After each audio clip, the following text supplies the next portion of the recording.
जो किसानों से टकराएगा हम हमारा हक मांगते,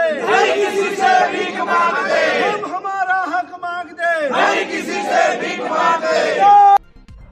વીજ કંપનીઓની મનમાની સામે ખેડૂતોનો આક્રોશ।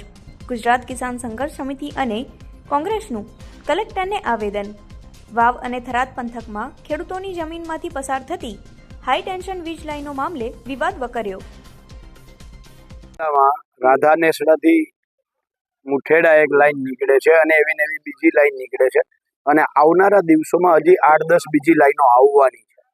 હવે આશ્ચર્યની વાત એ છે કે જે લાઈનો નીકળે છે એ લાઈનોના જાહેરનામા હજી તો આવ્યા નથી અને કામ ચાલુ થઈ ગયા એવાય કેટલાય ખેડૂતોની ફરિયાદો છે, અમારા ધ્યાનમાં પણ આવી છે।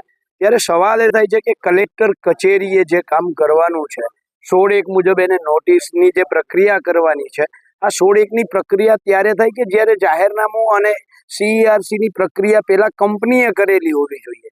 કંપની પોતે જ જે નિયમોનું પાલન કરવાનું છે એ પાલન નથી કરતી, તો એ પાલન કરાવવું એ કલેક્ટરની જવાબદારીમાં આવે છે અને કલેક્ટરે એ નોર્મ્સનું પાલન થયું છે કે નથી થયું એ જોયા ચેક કર્યા પછી જ ખેડૂતોને નોટિસ આપવાની હોય છે।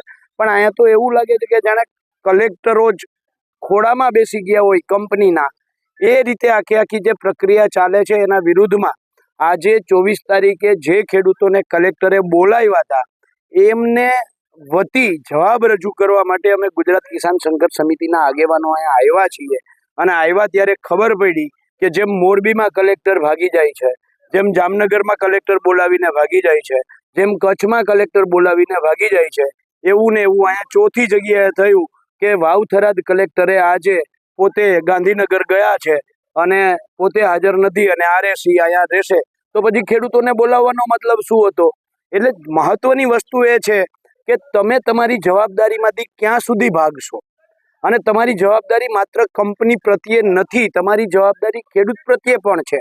આજે કલેક્ટરે જ્યારે ખેડૂતોને બોલાવ્યા તો એઝ એ ન્યાયાધીશ તરીકે બોલાવ્યા છે અને ન્યાયાધીશને બંને પક્ષ સરખા હોય ત્યારે જ એ ન્યાય કરી શકે।